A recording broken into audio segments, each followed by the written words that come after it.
Good morning, and thank you for starting your day with us here on WUSA 9 at 9:30. We're following major breaking news in the D.C. primary. Within the last 20 minutes, we have received a letter from Kenyan McDuffie and his campaign conceding his bid for mayor. We want to get right to Jess Honor right now over at the big board with what we know at this hour. Jess?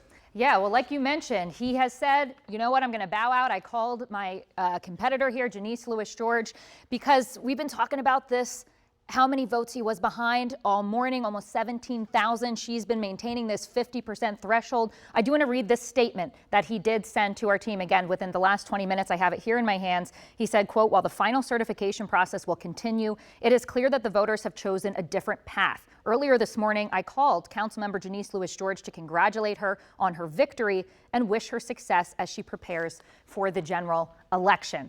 Now, again, the votes have not been certified. AP has not officially called this yet. It's about 73% reporting in terms of the ballots, but Janice Lewis-George has held this lead here. So again, Kenyan McDuffie conceding and committing again to D.C. and upholding his campaign promises, guys. All right, if it does become official, Janice Lewis-George will be the third woman to serve as mayor here in Washington, D.C. since D.C.'s home rule in 1974, and the 9th person to serve as mayor here in Washington, D.C. as well. Yeah, she'll also leave a vacancy there on her Ward 4 council member seat, so that'll now lead to another special election upcoming if she ends up winning the general election here. So going to be more leadership change coming here to D.C. Lots of moving parts. All right, Jess, thanks for being on top of all that for us. Again, that news coming in within the last half hour or so. Kenyan McDuffie.